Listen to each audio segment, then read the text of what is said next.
Ma'am.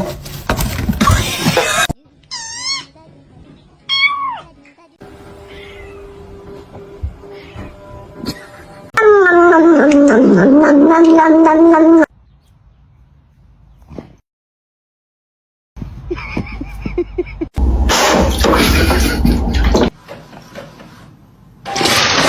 my god, what the f are you doing?